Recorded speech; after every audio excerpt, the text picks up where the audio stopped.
etapas. Entonces, vemos la constancia, vemos que los jóvenes sí pueden organizarse solos.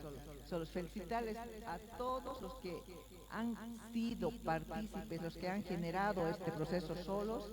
Nadie les ha organizado. Yo creo que es algo que queremos de los jóvenes, que ellos sepan llevar adelante sus eventos.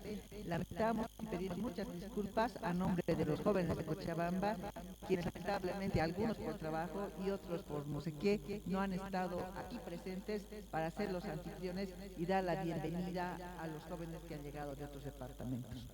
Entonces, este Foro Juvenil de Derechos Laborales y Protección Social por un Trabajo Digno precisamente es el anhelo que muchos jóvenes tienen, ¿no es cierto? Otros están en la universidad, otros ya han salido de la universidad.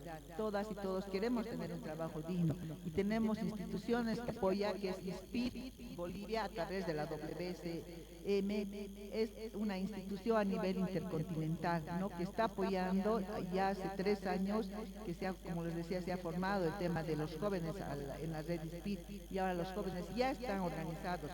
Los jóvenes ya tienen sus representantes en las redes SPID, ¿no? Yo creo que es también importante que sepan que ustedes están representados en las redes SPID y están con voz y con voto, ¿no? ¿Qué significa?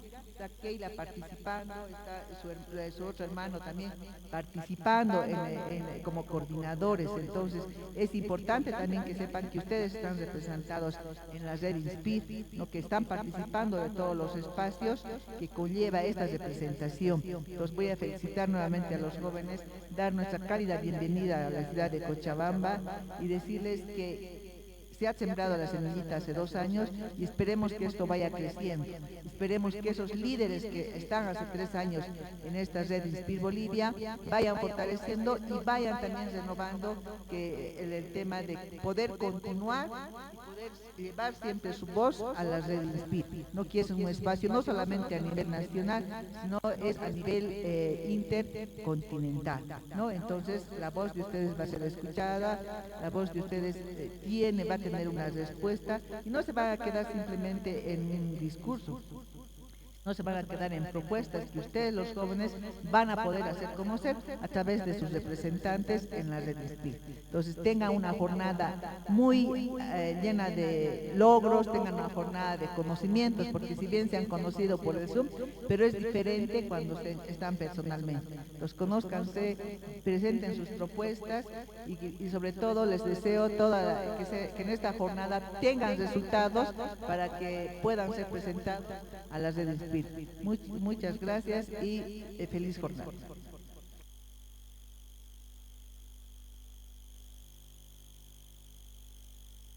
Agradecemos de antemano a la licenciada Linky por sus palabras.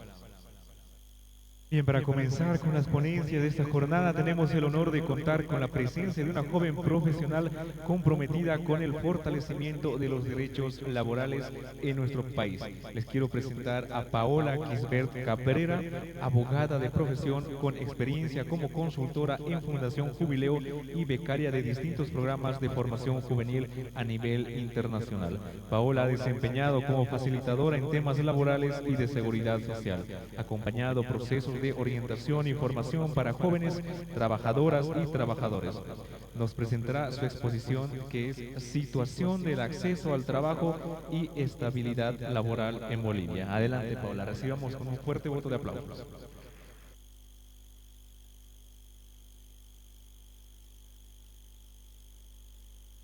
Gracias a todos y todas, tengan muy buenos días. Primeramente agradecer a la coordinación de INSPIR, a Keila Campos, y un saludo. Bueno, vete por aquí. Bueno, me agrada mucho ver nuevos rostros, nuevas personas que están apoderándose, ¿no?, de estos espacios de conocimiento y también de propuestas en su mayoría, ¿no?, que estoy viendo nuevas caras. Entonces, en ese caso, igual quisiera un poquito para romper el hielo, podemos ir levantando la mano. ¿Quiénes están viniendo desde Santa Cruz?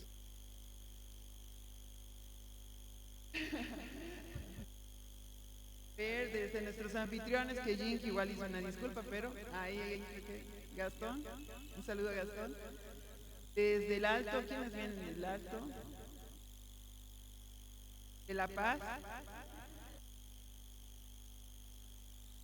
¿Tenemos a alguien de Sucre o Potosí?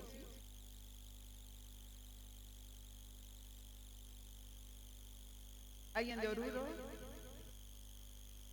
¿De tus brazos, Oruro? Me atrevo, no sé, tal vez con esperanzas de alguien del Beni. Bueno, es importante esto sí entenderlo porque las perspectivas y vivencias que cada uno de ustedes tiene es bastante valioso, ¿no? Desde sus carreras, desde sus espacios de formación. Entonces, siempre con la mirada amplia, las perspectivas a generar y realizar el día de hoy, que como dijo Jinky, va a generar un espacio muy importante de poder colocar su voz en estos temas. Ok, entonces, el día de hoy, bueno, algunos ya, creo que todos me han podido ver en las conferencias virtuales que ha habido. Ahora les voy a traer datos más actualizados, porque esta es ya una primicia, no, bueno, no una primicia, pero sí, digamos, traerles nuevos datos que puedan también acercarnos en un diagnóstico de lo que es el acceso de hoy a la estabilidad laboral en los jóvenes en Bolivia, ¿no? Entonces, podemos pasar a la siguiente. Entonces, ya el día de hoy no solamente voy a hablar de los datos que ha generado la RELIT, que es del año 2017, sino tenemos 3 investigaciones más, de las cuales voy a hablar y compartir con ustedes estos datos. Tenemos el de Juventudes, una asignatura pendiente, que es del año 2024. Esa es una última investigación de la Friedrich Ebert Stiftung. También tenemos del Instituto de Estudios Especializados sobre Desarrollo, el INESAT. Igualmente, para ir aterrizando sobre una coyuntura que hemos tenido en 2020, Fundación Jubileo sacó una investigación sobre el empleo juvenil urbano en Bolivia. Son datos algo pasaditos, pero los voy a traer acá para que podamos también reflexionar. Y bueno, hay algunos datos que he extraído que no he encontrado en estas otras investigaciones referente a jóvenes y empleo de la RELIT. Entonces, antes de pasar a la siguiente, quisiera hacerles una consulta. No pasemos a la siguiente. Para ir rompiendo igual el hielo. ¿Cuántos de ustedes encuentran o han tenido satisfacción respecto a sus relaciones en familia? Está en un ambiente armonioso, en paz, en tranquilidad. A ver, levanten la mano. Okay. ¿Cuántos de ustedes han sentido satisfacción o un espacio seguro respecto a la seguridad ciudadana? ¿Dos? Respecto a la justicia. Respecto a la economía. Ok, ¿por qué les hago estas preguntas? Y ahora sí pasemos, por favor, a la siguiente diapositiva. En esta investigación de juventud es una asignatura pendiente que ha tenido como una muestra de 1.300 jóvenes en Bolivia. Ha arrojado, ¿no?, los siguientes datos respecto a cuál es la satisfacción en distintos aspectos de la vida personal y colectiva. Si bien el día de hoy vamos a hablar respecto a empleo y derechos laborales y sociales, bueno, tener un panorama de cuál es el sentimiento de los y las jóvenes más allá de derechos, una agenda de derechos, sino también ver que esto va desde un ámbito macro, ¿no?, en cuanto a la estructura. Entonces, como pueden ver, mientras más amplia sea la franja anaranjada, significa que hay una mayor satisfacción. Entonces, en familia, una mayoría ha levantado las manos y creo que va muy de la mano con la encuesta. Una mayor parte de los jóvenes sí se encuentra satisfechos respecto a sus relaciones en familia. Igualmente, la educación, aunque no lo crean. Pero pueden ir viendo al final, aterrizando, los últimos 3, hace referencia a la democracia en el país y la situación económica propia. O sea, los jóvenes y las jóvenes no sienten una satisfacción respecto al tema económico propio, ¿no? Eso va muy de la mano del empleo. Igualmente, igual para hacerles otra pregunta, aunque parezca un panorama un poco... quisiera preguntarles a ustedes ¿qué prioridades consideran, tomando en cuenta que este es un año electoral, que deberían ser tomados en cuenta por los programas de gobierno?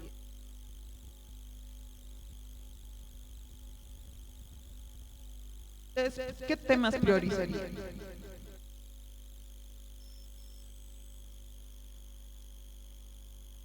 Digamos, van a leer un programa de gobierno. ¿Ustedes qué es lo primero que van a buscar? ¿Qué priorizarían ustedes? Adelante.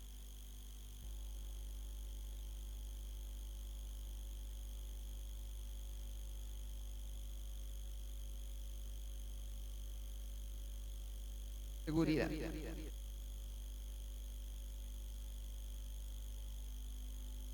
En económica.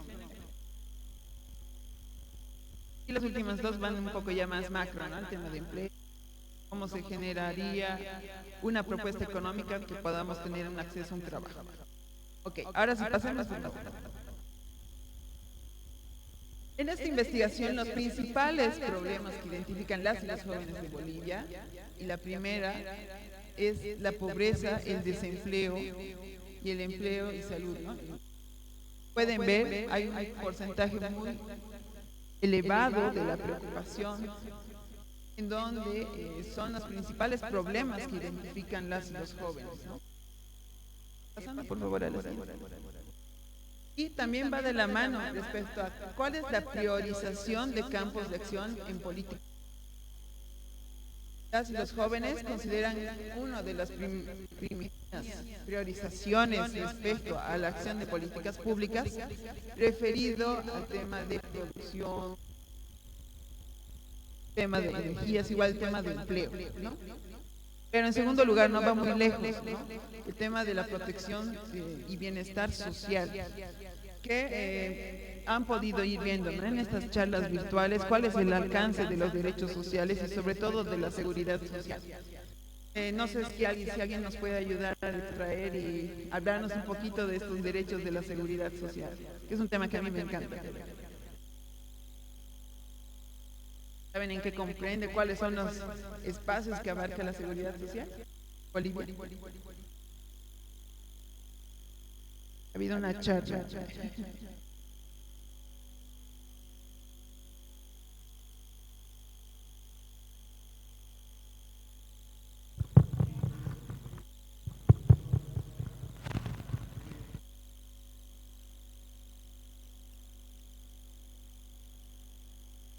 Partida a, como se dice, a otro mundo, se necesita priorizar a esta población que es muy vulnerable, que son las personas adultas mayores, y es en la cual la seguridad y protección social se enfoca más a que las personas que tienen esta edad, me refiero a partir de los 50 años, 60 años para arriba, tendrían que tener garantías para ejercer una vejez digna. La vejez sí forma parte de la estructura de la seguridad social. Eso es muy correcto. ¿Alguien más quiere hablar de algún componente de la seguridad social? ¿Y por qué va tan de la mano con las políticas de bienestar social? Dale, Kelly.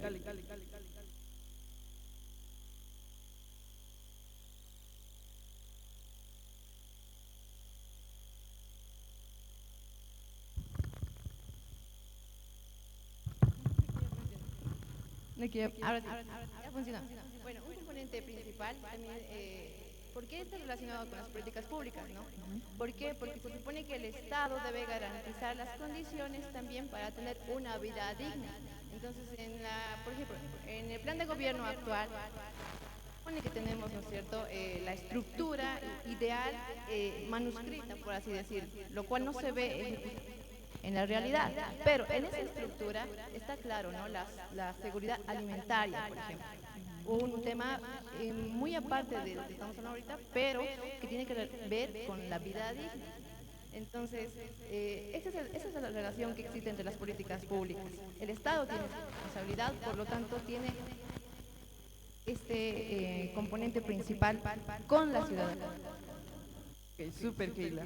Y va muy de la mano, sí va con la vejez, sí va con la salud, pero generalmente mucho se maneja, y eso en derechos de la seguridad social, la tesis laboralista, que significa que cuando tú tienes un trabajo, tienes seguridad social, es decir, un seguro de salud, algún accidente laboral, igualmente tienes que estar asegurada, el tema igual comisiones o pagos a vivienda, tus aportes a las, ya no es la AFP, ¿no ve? ¿Quién está ahora a cargo de las pensiones? El Estado. Es el Estado, pero ¿a través de quién? Ahora. La gestora pública. ¿Alguien sabe cuánto ha logrado recaudar con un, aunque sabemos muy bien que tenemos una tasa de formalidad muy baja, ¿no?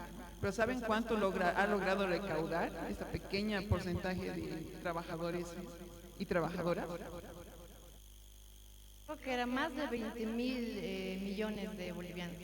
Son 28.000 millones de dólares que ha logrado recaudar y que es la gestora pública que a través de este fondo, porque la seguridad social para mí no es más que el mayor ejemplo de solidaridad que tenemos entre las y los ciudadanos, que aportamos, pero esto, manejado por la gestora pública y por el gobierno, se realiza, no está ahí guardado, digamos, en nuestras cuentas, digamos, de ahorro, sino que estos tienen que ir para una inversión y por eso mismo se invierte al Tesoro General de la Nación por parte de la gestora pública.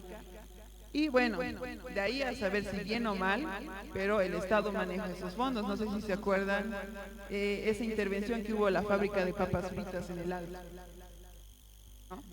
Entonces, eso ha sido sustentado y subvencionado por los fondos de la gestora pública. Entonces, imagínense cuánto ha logrado recaudar con un poco de financiamiento que ha podido pagar una pequeña porcentaje de trabajadores y trabajadoras. Entonces, imagínense cómo podríamos, y bueno, eso va a ser una reflexión al finalizar, pero si son un poco porcentaje, ha logrado recaudar tanto dinero, entonces podríamos ver algún otro mecanismo para que nosotras, aunque no tengamos un contrato, aportemos al sistema, porque al final de cuentas va a ser para nosotros, ¿no? La lógica es ahorrar la previsión. Y también no olvidemos que esta recaudación tiene un componente solidario, es decir, el tema de protección social, proyectos, empresas públicas que puedan generar una correcta administración de los fondos, ¿no? Entonces podríamos generar también políticas públicas en educación, en salud, teniendo este sustento financiero que es de la seguridad social, ¿no? O sea, parece todo un mundo complicado, pero si vemos desde el punto de vista del ahorro, que cada uno pueda aportar de forma solidaria, podemos alcanzar a estas políticas públicas que están en el papel, pero sí darle ya un sustento y un cuerpo, ¿no? Entonces, eso es bien importante tomar en cuenta, que no solamente pensemos y enfoquémonos en el tema del trabajo, de un contrato, que sí es importante, pero también las implicaciones que viene la seguridad social de la mano, ¿no? Bueno, esta es una postura muy mía, ¿no? Socialista, sí. No socialista, aunque está muy vetada esa palabra actualmente, pero estamos ante un Estado que en su constitución política del Estado establece que la seguridad social es una responsabilidad del Estado, ¿no? Entonces, en base a eso es que yo hago estos comentarios. Ok, pasemos a la siguiente, por favor. Ya. En este estudio del INESAT nos dice que el porcentaje de los jóvenes que buscan un trabajo aumentó el 35% en los últimos 6 meses, pero esto referidos al año 2021. Podríamos decir entonces que ¿qué es lo que ha ocurrido el año 2020?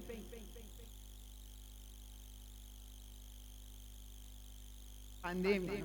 Muy bien, entonces, la pandemia ha sido uno de los factores que ha agudizado en mayor forma el desempleo en los jóvenes, sobre todo. De hecho, el ámbito de encontrar un trabajo que no es estable puede tardar, ha demorado de entre 4 hasta más de un año, ¿no? Entonces, la pandemia ha profundizado el desempleo y que en estos años poco a poco ha ido bajando el número de acceso al desempleo. Sin embargo, hay que tomar en cuenta mucho este hito porque ha afectado, queramos o no, al acceso al empleo joven. Entonces, pasemos a la siguiente, por favor.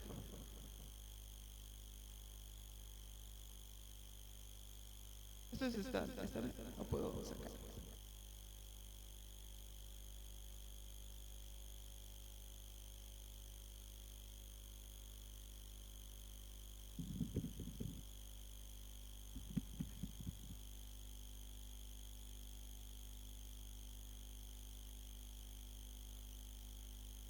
Entonces, estudio de Fundación Jubileo, que justamente hace un análisis y reflexión en cuanto al empleo joven en tiempos de pandemia, Establece que primero, el INE no ha podido proporcionar datos específicos que puedan adecuarnos y dar un diagnóstico al empleo joven en Bolivia en estos tiempos de pandemia. Sin embargo, considerando la magnitud del impacto provocado por la crisis sanitaria y económica en el desempleo juvenil, se puede inferir que la precariedad laboral de la población joven tocó fondo, ¿no? Agudizando la precariedad extrema. Incluso antes de la pandemia, 98 de cada 100 jóvenes urbanos, porque este es un estudio de jóvenes urbanos, tenían empleos precarios y 71 empleos precarios en extremo, en medio de alto subempleo y la informalidad, ¿no? Entonces, podemos ver que es muy probable que en época de pandemia se haya agudizado más. Lamentablemente no tenemos datos que nos amparen en investigaciones en cuanto a temas de pandemia. Pero eso es muy importante también saber, porque se han agudizado los porcentajes para esas fechas y para la actualidad, y ahora es lo que vamos a pasar a continuación, vamos a ir viendo este diagnóstico, ¿no? ¿Qué ocurre en la actualidad? Y este es el estudio de Juventud es una prioridad de la Fritz Ebert. Nos dicen que un 48% de las y los jóvenes mayores de 18 años que han sido encuestados están buscando empleo y no encuentran uno. Tal vez aquí alguien quiera compartir su experiencia de cuánto tiempo. No sé si alguien aquí primero tiene empleo. Ok. Tenemos, a ver, aquí vamos a hacer una breve simulación de una encuesta. ¿Cuántos de aquí tienen un empleo? No importa las condiciones. Ok. Tenemos 3, 4, 5, 6, 12. De estas personas que tienen empleo, ¿cuántas han demorado en encontrar en ese empleo en menos de 4 meses?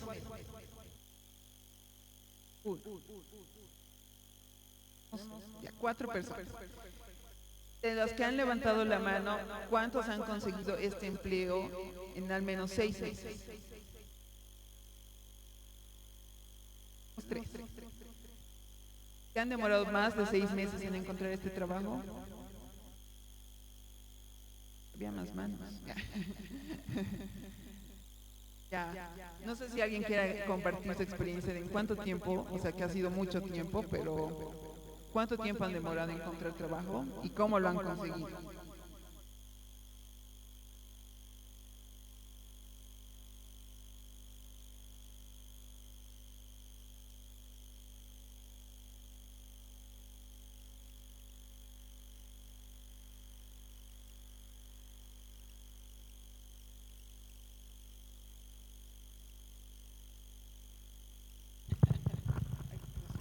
¿Cuento mi historia de todo? De tu último empleo. De mi primer empleo. Ya, a ver, les cuento algo muy breve. Cuando yo estaba estudiando mi carrera, mi primera carrera, yo estaba apuntando a trabajar. Entonces, como esas veces yo no conocía mucho de la amplitud de los trabajos que hay en la actualidad, yo era joven, inexperta, entonces yo accedí a un empleo como camarera, o sea, como en un restaurante. Yo me conformaba con 5 bolivianos, mi sueldo básico, poquito, que esas veces era. Entonces, luego de eso, gracias a mis padres, me dijeron, no, tienes que apuntar un poco alto, ¿no? Está bien el trabajo digno, el trabajo que es... ay, no, me estoy complicando. Ya, la cosa es que después de eso, ha debido ser medio año en buscar un trabajo que sea acorde a mi carrera. Entonces yo me he postulado para ser auxiliar de docencia en metodología de la investigación. Es desde ahí que el año 2016, si no me equivoco, yo fui invitada como beca para acceder a este trabajo. Luego en 2017 igual se presentó la oportunidad, me invitaron para volver a hacer. Desde el 2017 hasta el 2021 ha debido ser, en todo ese transcurso de años, recién he tenido la oportunidad de trabajar en la alcaldía por invitación, pero era pues sacrificio, ir varias noches a apoyar sin que te paguen, sin que te digan, ay, gracias, no, simplemente iba por convicción, por amor a la población. Entonces es ahí donde recién a partir del 2020-21 ya he empezado a trabajar, pero los contratos eran con consultoría de línea individual. Entonces acababa mi contrato, tenía que esperar 3 meses y otra vez volvía a trabajar, pero era pues años de ir a apoyar de manera voluntaria en la alcaldía. Gracias. Gracias, un aplauso.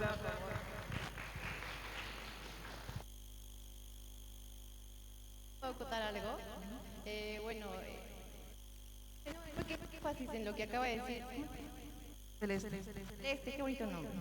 Haciendo énfasis en lo que acaba de decir Celeste, chicos, primero me presento, yo soy Keila Campos, quienes han estado molestando para que puedan estar aquí junto con todo el equipo. Agradezco a todo el equipo, para empezar, toda la directiva y para empezar todos los jóvenes de INSPIR, ¿de acuerdo? Bien, haciendo énfasis en lo que nos dice Celeste, justamente, ¿sabían ustedes que en teoría, la teoría de la administración que dice, la mejor forma de administración es la burocracia? Dice eso la teoría, porque la teoría misma apunta a que en cada nivel jerárquico debería estar la persona más idónea, la que tiene más experiencia, la que tiene mejor desenvolvimiento en esa área. Pero eso es lo que pasa ahora. ¿Será que la burocracia como tal está siendo entendida en su base conceptual? No. Y claramente Celeste nos ha dado un ejemplo. Hoy en día están en los cargos jerárquicos de toma de decisiones justamente en el Estado, en aquellos puntos clave de toma de decisiones, quizás personas no idóneas, quizás personas que sí son idóneas, hay de todo. Entonces, ¿qué nos queda a nosotros como juventudes ahora? Tenemos la decisión nosotros en las próximas elecciones también de poder prepararnos. Tenemos la responsabilidad de estar preparados, de aprender cada día, de tomar decisiones, de ser resilientes y de ser consecuentes con nuestras decisiones. ¿De acuerdo? Bien, muchísimas gracias. Vamos a ver quién más quiere compartir algo más de su experiencia. Sigo con la expositora. Muchas gracias, Keila. Pasemos a la siguiente, por favor. Ok.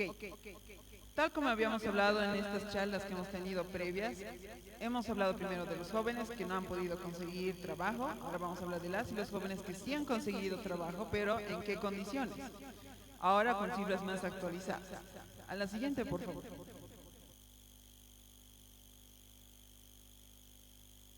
Bien.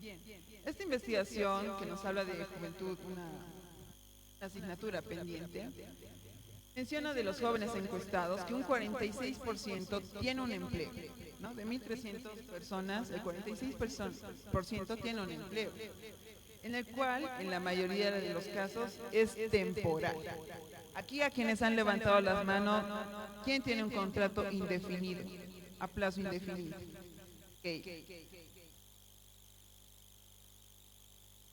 ¿Sí? O dice por un tiempo definido. No, entonces es plazo indefinido. ¿Quiénes están con un contrato de los que levantaron la mano por un determinado tiempo? Es decir, hasta fin de año. 4, 5. ¿Y quiénes están tal vez por un contrato de obra o temporada? No sé. Son las diferentes modalidades de contratación, ¿no? Pero ¿quiénes de ustedes, aunque tal vez no lo quieran exponer o tal vez sí, pero quiénes de ustedes están trabajando en el Estado?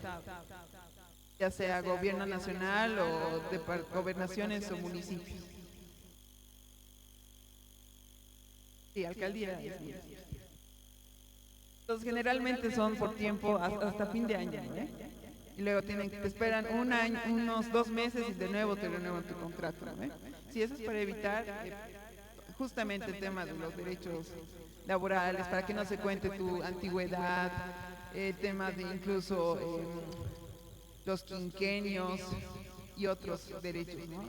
Sociales. Y eso es un poco anecdótico porque desde nuestro punto de vista, el conocimiento que se tiene, el Estado es uno de los mayores vulneradores de derechos laborales y sociales, ¿no? Que justamente por su componente que tiene y estructura, incluso tiene otra normativa, ¿no? Que es el Estatuto del Servidor Público, ¿no? Que no va de la mano de la Ley General del Trabajo, ¿no? Entonces, igual la normativa laboral, que lo van a ir viendo también acá, es muy fragmentada, incluso para defender casos hay que ver diferentes resoluciones administrativas y es todo un mundo, ¿no? Entonces, Generalmente es de ese desconocimiento que tenemos las y los trabajadores que no podemos identificar cuándo se vulneran nuestros derechos, ¿no? Pero aquí la idea es también saber cómo y de qué constan, ¿no? Igualmente, en esta investigación de los encuestados, en el 14% de los casos es un trabajo estable.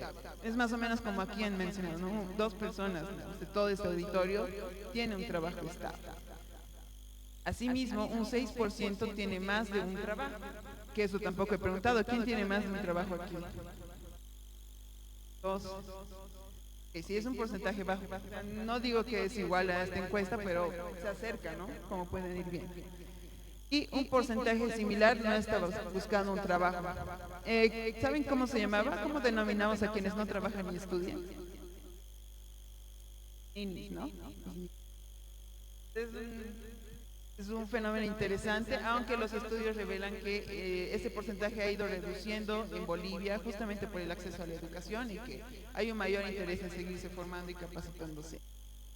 Siguiente, por favor.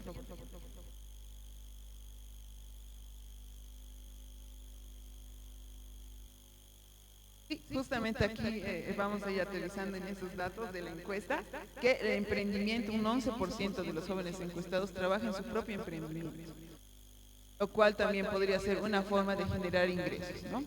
Muy probablemente en el sector informal de la economía, que generalmente la mayoría apunta a los emprendimientos como una forma de autogestionarse, no tener jefes, o bueno, son algo que hemos ido hablando, ¿no? En estas charlas virtuales. También en esta investigación, solo el 20,3% tiene un empleo y tiempo completo con todos los beneficios de la ley. Esto ya son cifras aterrizando a los derechos laborales, ¿no? Un 22,3% tiene un trabajo a tiempo completo sin beneficios. No sé quién está aquí con consultorías. Ahí no tenemos ningún beneficio. De hecho, tenemos que pagar impuestos y es que se factura, ¿no?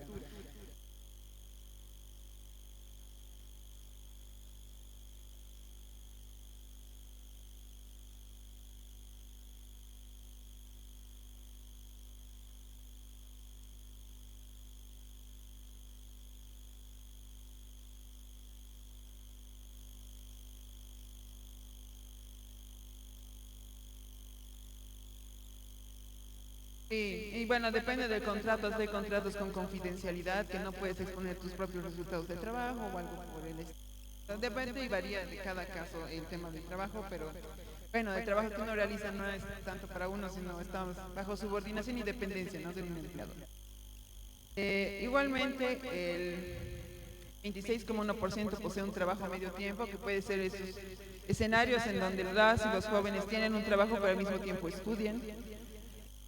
Un 11,8% tiene un trabajo solo por horas, ¿no? Entonces, estos escenarios sí conforman un escenario en el cual los derechos laborales acorde a la ley del trabajo y otras normativas muchas veces pareciera que no se adecúan, ¿no? Sin embargo, como les había mencionado en estas charlas virtuales, siempre hay la posibilidad, bueno, que nadie quiere ir a un juicio, ¿no?, laboral, pero siempre hay, ¿no?, las llaves y candados para ver cómo abrirlos y poder defender nuestros derechos, dependiendo siempre de cómo ha sido el caso. Pasemos a la siguiente, por favor.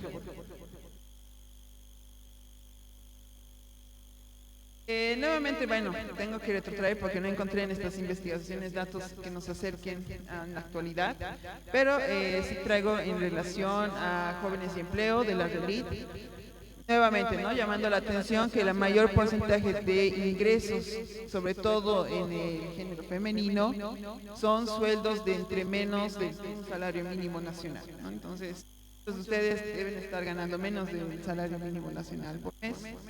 O los que sí están tal vez con un contrato, por ley nadie puede ganar menos, ¿no?, supuestamente de un salario mínimo nacional, ¿no?, que eso en muchos casos no ocurre.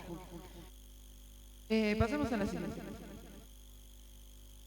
Justamente, ¿no?, el INESAT nos menciona que en el 2009 el 28,6% de las y los jóvenes de entre 16 a 28 años de edad recibía una remuneración por hora menor al salario mínimo nacional establecido, y un porcentaje que aumentó al 57,2% el año 2021, ¿no? No se olviden el tema de pandemia, que ha incrementado la vulneración de derechos, ¿no? Y esto también se refleja aquí.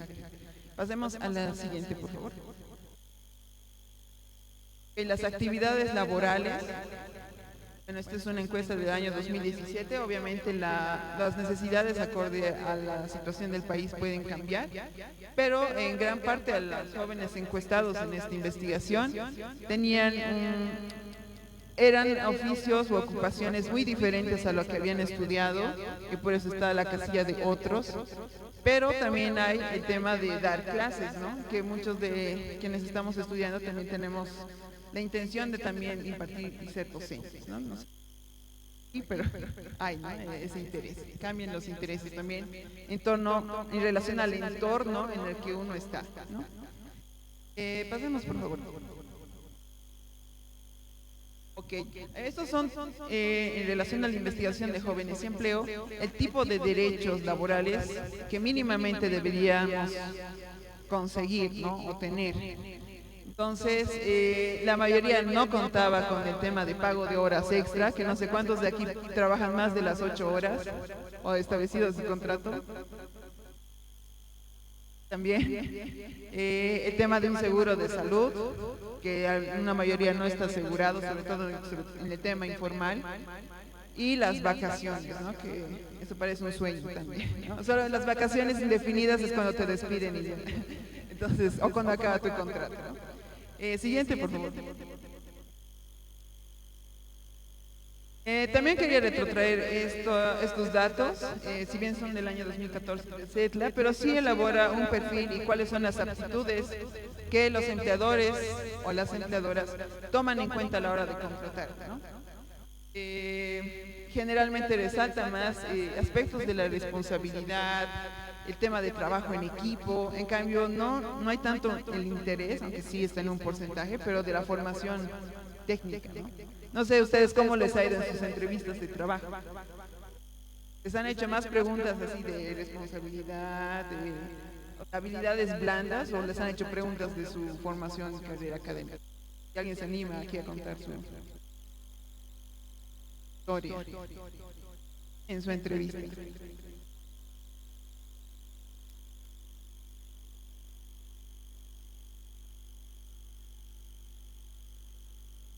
Eso.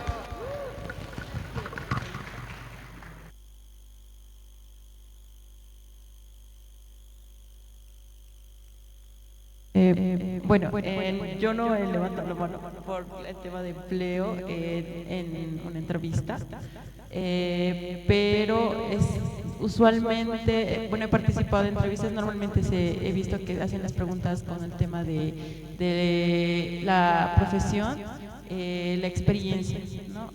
Por sobre todo he visto que hacen preguntas sobre eso, no mucho de su vida y demás, más el tema profesional. Gracias. ¿Quién más quiere dar su experiencia?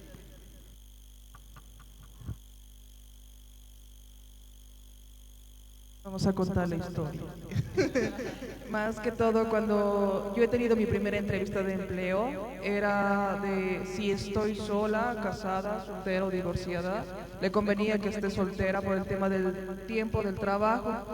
Entonces también te preguntan cuánto es el sueldo que aspiras a ganar, como también todo lo de la profesión, todo lo que has estudiado y si conoces del área al que estás apuntando a ingresar. Eso, y luego de las aptitudes de liderazgo, hasta el momento no me han preguntado. Gracias.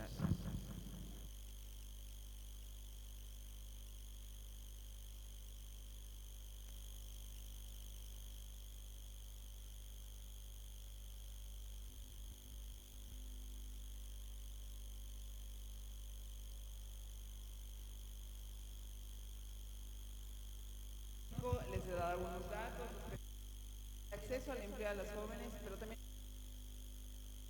¿no? También el tipo de trabajo que se tiene, ¿no? La calidad de trabajo, que eso es sumamente importante, porque sí podemos conseguir un trabajo, pero ahí hay que reflexionar también qué es lo que consideramos como empleo digno, ¿no? Sé que van a tener mesas de trabajo, pero sí es bueno reflexionar qué entendemos por empleo digno, ¿no? Porque la ley dice una cosa, pero tal vez nosotros pensamos otra perspectiva de qué es un empleo digno para las y los jóvenes, ¿no? Esta era otra pregunta que yo tengo. ¿Debería ser un requisito estar con un trabajo bajo contrato para acceder a derechos de la seguridad social? ¿Verdad?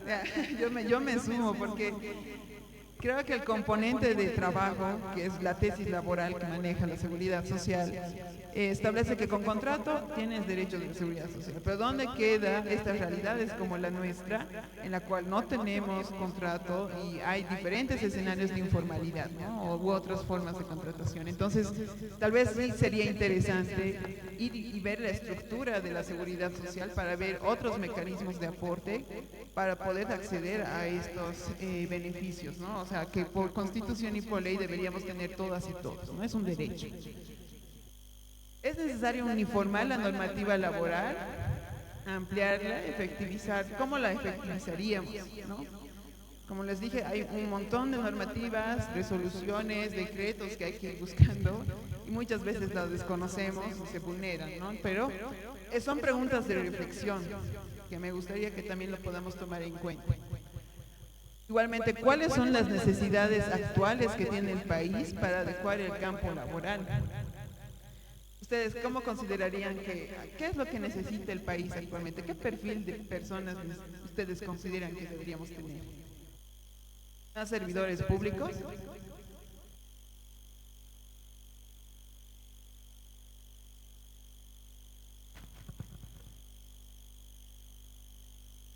Buenos días. Yo creo que principalmente el país necesita tres cosas principales. Uno es salud, economía y tecnología. Y nuestras políticas deben ir dirigidas a saber lo que realmente necesita el país. Necesita más médicos, necesita más ingenieros y necesita también más economistas de alguna manera, ¿no? Y es bueno profundizar este tema del porcentaje de empleos que hay por profesión, ¿verdad? No es lo mismo, con todo respeto, ¿no? No es lo mismo el campo laboral de un ingeniero al de un trabajador social, sin desmerecer, ¿no? Y yo creo que los jóvenes deberíamos ser mucho más conscientes de la carrera que elegimos, no por facilidad, o por dificultad, sino porque de aquí a 5 años o 4 años, depende, qué es lo que realmente te va a dar de comer, va a ser tu carrera. Y tenemos que ser muy conscientes de esa parte.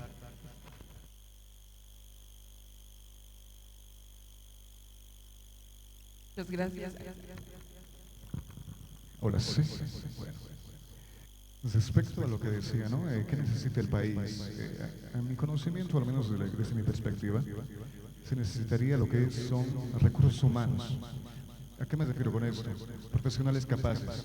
Normalmente en nuestro país, cuando un joven es talentoso en este caso, ya sea robótica, en cualquier tipo de área, salud y demás, normalmente vienen a otros países y ofrecen a esos jóvenes becas para irse del país. Y seamos conscientes de esto. Normalmente la mayoría de acá, si nos ofrecen algo así para irnos del país, nos vamos a ir. Por mejor oportunidad laboral, mejor economía, nos ofrecen más cosas. Y normalmente se ve esto. Se van, la fuga de jóvenes con talento. Y al final, ¿qué? Nos quedamos sin ese recurso importante que son los seres humanos, esa capacidad, ¿no? Tecnológica, científica.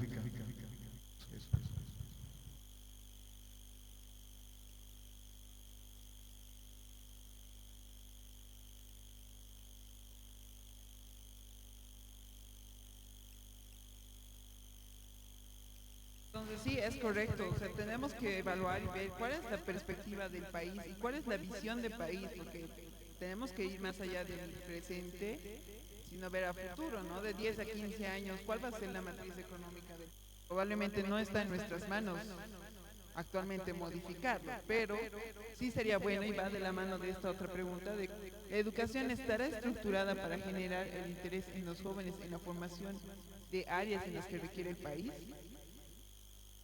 Vamos evaluando también, y que aquí lo mencionaban, el componente educativo es fundamental, de cuál va a ser el interés y cuál es tu proyección y visión de vida, ¿no? Si realmente esta educación estará adecuándose a las necesidades del país, eso es importante. Igualmente, la estructura económica será determinante para generar empleos, aunque parece una pregunta absurda, pero creo que es importante también concientizar qué tipo de matriz económica tenemos y si esta está generando empleos, o cuál debería ser el nuevo enfoque, ¿no? Aprovechando que esta es una plataforma, considero que tiene alcance, tiene aliados y aliadas, entonces, y considerando que es una época electoral, sí sería bueno, ¿no?, plantear estas propuestas, que he visto que hay varios foros y espacios de jóvenes donde hacen consultas a candidatos y candidatas. Entonces, no estaría de más ver las posibilidades de esta plataforma, poder acceder y generar estos cuestionamientos y propuestas, ¿no? Entonces, bueno, creo que ya va llegando mi hora, ¿verdad?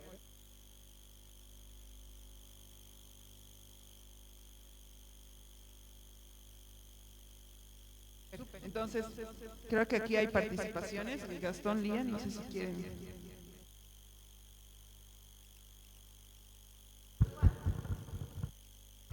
¿Cuáles son las necesidades que tiene el país para adecuar al campo laboral? Yo creo la verdad que en primer lugar hay que verlo desde los dos puntos de vista, ¿no? Primero el empleado, porque el empleado efectivamente no conoce la normativa, ¿no? No sabe cuáles son sus derechos a nivel laboral, etcétera, etcétera. Y otra cosa que también los complica y mucho no vemos desde esa perspectiva es del empleador, ¿no?, del empresario, del emprendedor. Digamos, tiene unos cuantos empleados, está ganando algo y boom, le dicen que tienen que pagar doble aguinaldo, ¿no? Y no hay la manera de que pueda pagar. Entonces, ¿qué va a hacer el emprendedor, no? O sea, va a pagar ese doble aguinaldo, pero no va a tener rédito, le pagan el segundo aguinaldo y lo va a tener que votar, ¿no? Porque es así, ¿no? Entonces, también hay una serie de exigencias del Estado para el emprendedor, ¿no? Eso es algo que muchas veces no se toca, ¿no?, en espacios así. Y entonces en este caso hay una serie de condiciones que el Estado aprieta tanto al empleado pero también al empleador, ¿no? Entonces sería muy bien ver el tema de, yo digo, la información, no estar al tanto. Por ejemplo, ya va a haber un segundo aguinaldo, pero lo van a anunciar pues en medio año, ¿no? Entonces ya yo voy a tener medio año para prepararme, para ver si es rentable o no. Entonces yo creo que ahí la parte de las necesidades se va netamente en la información, pero tratar también de ver la perspectiva del otro lado. Sí. Genial, gracias. Un aplauso, chicos. Es interactivo. Bien, vamos a tener también la intervención de uno de nuestros grandes líderes de la red Inspire, Lía, con la misma pregunta.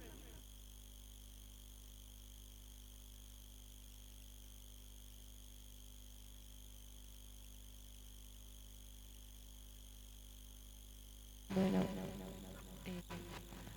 creo que bastantes, ¿no? Porque incluso en el tema de emprendimientos, nosotros como jóvenes no podemos emplear a otros jóvenes. Es muy difícil cuando nosotros estamos empezando en emprendimientos.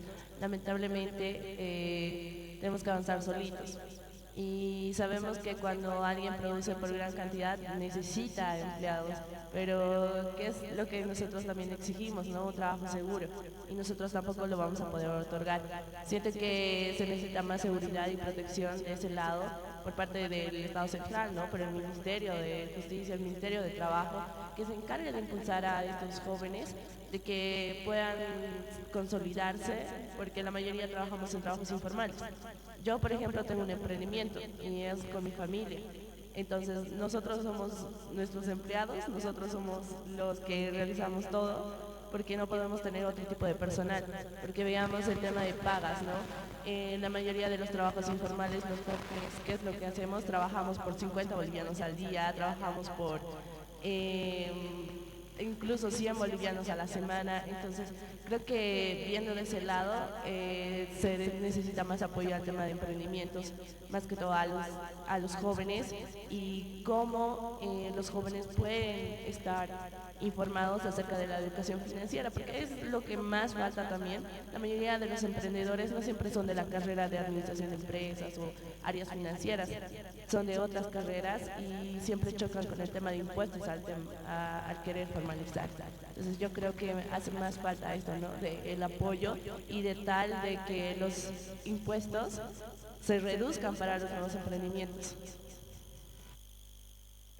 Y sí, eso se había hablado incluso en las charlas virtuales, ¿no? Si bien tenemos todo el ánimo de querer poner un emprendimiento, la normativa pues recae, ¿no? En impuestos, o el tema de la ley general del trabajo. Por eso muchas veces no quieren contratar a más personas, más jóvenes, porque está empezando algo desde cero, ¿no? Y tampoco hay algo que regule específicamente el emprendimiento. Y por eso también era la pregunta, ¿no? La necesidad de uniformar la normativa, ampliarla, o sea, ¿hasta qué punto también nosotros podríamos hacer alguna sugerencia para que esta normativa pueda hacer flexibilidad, pueda tener una mayor flexibilidad u otro tipo de restricciones, ¿no?